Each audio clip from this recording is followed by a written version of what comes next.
Imagine being exiled to a tiny island, your empire shattered, your enemies convinced that you're defeated for good. That was Napoleon Bonaparte, cast away on the island of Elba. But he didn't stay there for long. He escaped and marched back to reclaim his throne.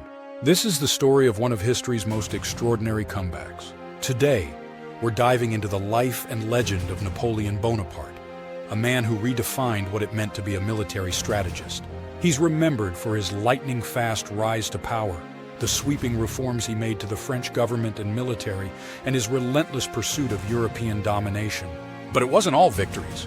Napoleon's story is a blend of brilliant triumphs and catastrophic failures, and today we're going to walk through both.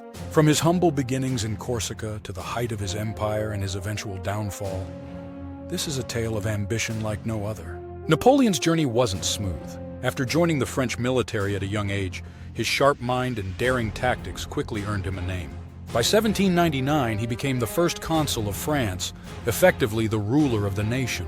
But as Napoleon's influence grew, so did the challenges. Europe wasn't about to sit back and watch Napoleon grow unchecked. Britain, Austria, Prussia, and Russia, these nations formed coalitions against him, determined to stop his expansion. Napoleon was constantly at war, facing the combined might of these superpowers. Each battle he fought was not just a fight for territory, but for survival. He was a man constantly up against the odds, under pressure from every side. But what made him legendary was his ability to outthink his enemies, no matter how impossible the situation seemed. What set Napoleon apart from other military leaders was his revolutionary battle tactics. One of his most famous moves was his use of the Grande Armée, a flexible force that could march faster and fight harder than almost any other army at the time. He reorganized the French military into corps that could operate independently, allowing them to surprise and overwhelm enemies on multiple fronts. Take the Battle of Austerlitz in 1805, often called his greatest victory. Napoleon faced the combined forces of Austria and Russia, armies that outnumbered him. But through a series of feints and masterful troop positioning, he managed to completely outmaneuver them. In a single day, he secured a victory that solidified his dominance over Europe. But Napoleon wasn't just about fighting wars. He reshaped the French government, introduced the Napoleonic Code, and brought sweeping reforms to education and law. His influence reached far beyond the battlefield. Yet, even for a man as brilliant as Napoleon, ambition has its limits.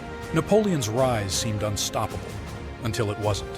His campaign against Russia in 1812 marked the beginning of his downfall. Overconfident, Napoleon led his forces deep into Russia, hoping for a quick victory. But the Russian winter had other plans. His army, once over 600,000 strong, was reduced to a fraction of its size by cold, starvation, and relentless attacks. It was a disaster that shook the foundation of his empire. After his failed Russian campaign, his enemies closed in. By 1814, Napoleon was forced to abdicate and was exiled to the island of Elba. But as we said at the start, this was not the end of his story. Within less than a year, Napoleon escaped Elba, returning to France in what would be known as the 100 Days. Incredibly, he regained control of his empire. But his final defeat came shortly after, at the Battle of Waterloo in 1815. Napoleon's story is a testament to the power of ambition, intellect, and determination. He reshaped Europe, introduced reforms that are still felt today, and remains a figure who is studied for his military genius. But his relentless pursuit of power also brought him down, showing that even the greatest minds have their limits. Thanks for watching. If you enjoyed this dive into Napoleon's life, drop a comment below with your favorite Napoleon moment, whether it's a battle, a bold move, or even his exile. And don't forget to subscribe for more fascinating stories from history.